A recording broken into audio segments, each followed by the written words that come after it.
गेंदा है बहुत बहुत धन्यवाद संचालक महोदय।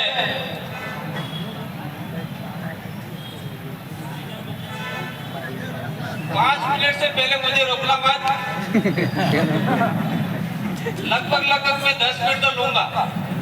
मैं 10 मिनट इसलिए लूंगा, मैं बता देना चाहता हूँ 2017 के अंदर मात्र 25 लोगों का हमने सम्मानित किया था। आपके यहाँ के जो डूंगरपुर बांसवाड़ा प्रतापगढ़ के लोग हैं एक बगीचे के अंदर, और आज मुझे खुशी है कि आप हजारों की संख्या में इकट्ठा हो गए। और इससे ज्यादा खुशी तब होगी जो लोग आपके बीच में नहीं आ रहे हैं, वो इतनी भीड़ देखकर पूछेंगे कि भाई तुम की कियो तभी कहोगा कराने कि आप मीटिंग में गया था तो कौन आप जाता तो काती बहन राजकुमार जी ने चार एमएलए ने बीजा ने कई बार जाता। तो वो आदमी कहेगा कि इससे क्या होगा? इससे ये होगा कि कोई मजदूर गांधीनगर में रहता है, कोई अहमदाबाद में रहता है, कोई कहाँ रहता है, उसके साथ में शोषण अत्याचार होगा तो एक आवाज बुलंद होगी, और आवाज बुलंद होगी तो हम तक पहुंचेगी और हम आपके बीच में घंटों में खड़े हो जाएंगे। ये बात हम आपको कहने के लिए आए। दूसरी बात खुशी इस बात की है कि गुजरात के अंदर आपके गांधीनगर और ये आपका दोनों भाई बहन मान के चलो गांधीनगर और अहमदाबाद, उसके अंदर बहुत सारे सामाजिक संगठन थे मजदूरों के। वो मजदूरों के सामाजिक संगठन भी ये समझने लगे कि हमको एक होना पड़ेगा और मजदूरों की लड़ाई हमको लड़नी पड़ेगी। ये बहुत बड़ी हमको खुशी हुई। साथ साथ मैं कहना चाहता हूँ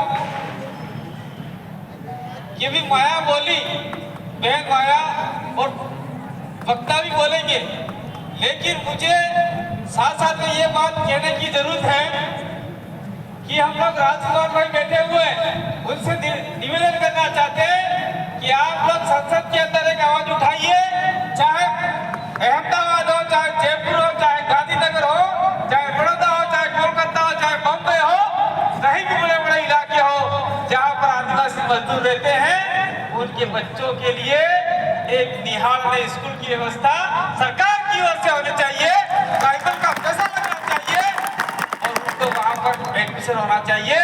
और ये भी एडमिशन होना चाहिए कि वहाँ पर भारत देश की मूल भाषा एनसीईआरटी के द्वारा जो लोग जिस भाषा में पढ़ते हैं। एक मिनट, जय भवानी ट्रैक्टर गेट के आगे खड़ा है, अगर म्यूनसिपालिटी वाले उठा के ले जाते हैं तो हमारी जिम्मेदारी नहीं है, वहाँ से हटाए। जय भवानी ट्रैक्टर आगे खड़ा है, जिसका भाई आदिवासी जिस भाषा में पढ़ते हैं उस भाषा में वहाँ पढ़ाना चाहिए बच्चों को, ताकि आप लोग डूंगरपुर बांसवाड़ा राजस्थान आकर आप किसी भी परीक्षा में भाग ले सकते हो। एनसीईआरटी का कोर्स सरकार को पढ़ाना चाहिए, चाहे वो राजस्थान सरकार हो, चाहे देश की किसी भी सरकार हो, यहाँ के आदिवासियों को पढ़ाना जरूरी है। आदिवासी नहीं रहते, साथ साथ में आपका एससी भी रहता है, ओबीसी भी रहता है, कुछ माइनॉरिटी और जनरल समाज भी इस इलाके में काम करने के लिए प्रवासी मजदूर के रूप में रहता है। मैं कहना चाहता हूँ कि आपने एक बोर्ड लगाया है, इससे हमें कोई आपत्ति नहीं है। प्रवासी मजदूर मिलन कार्यक्रम ठीक है, हम प्रवासी मजदूर हैं, लेकिन आप लोग जमीनों के मालिक हो और जमीन सिर्फ आदिवासियों के पास है। देश में जमीन का मालिक आदिवासी है। आप मजदूर के साथ साथ में देश के मालिक भी हो। कोई आदमी नहीं है यहाँ पे जिसके पास 5 बीघा 2 बीघा 10 बीघा 15 बीघा जमीन हर किसी के पास में है। अगर इतनी जमीन यहाँ अहमदाबाद में होती तो निश्चित रूप से वो आदमी करोड़पति हो जाता।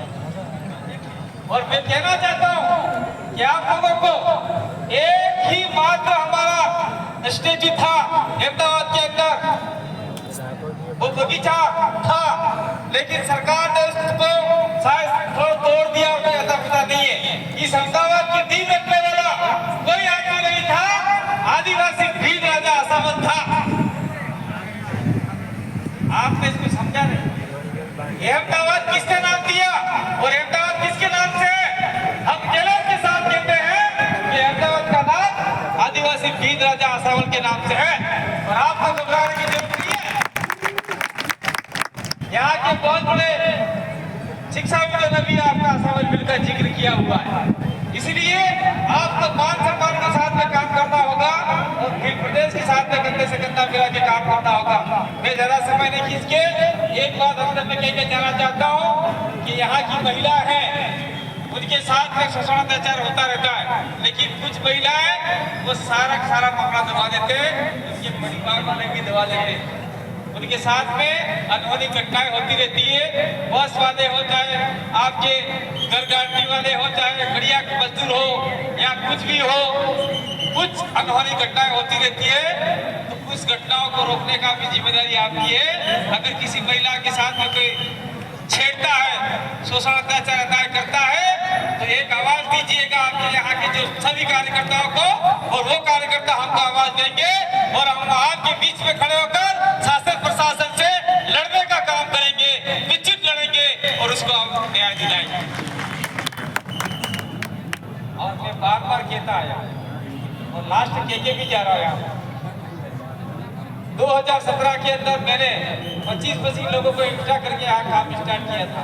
तब हमारे राजकुमार जी सांसद बने, वो एमएलए भी नहीं थी,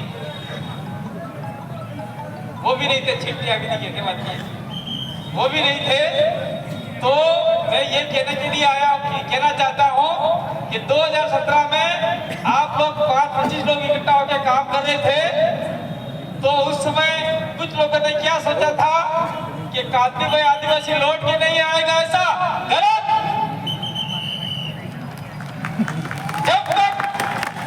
जब तक सारे प्रवासी मजदूर मालिकों को जोड़ेगा नहीं, तब तक छोड़ेगा नहीं।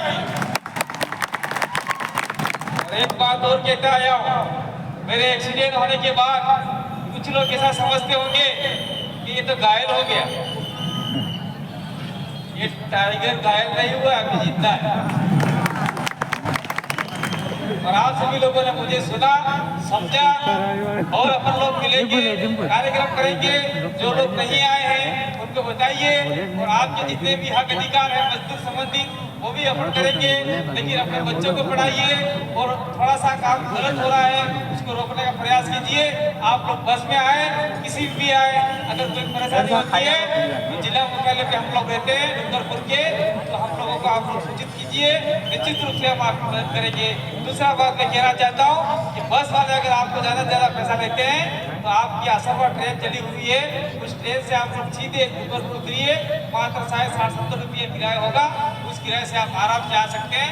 बहुत बहुत धन्यवाद, आभार, जोहार, जय आदिवासी, जय भील प्रदेश। मैं एक ही बात बोलूंगा, आप बोलिए, मैं बोलूंगा भील राजा आसावल की, तो आप बोलेंगे जय। बोलो भील राजा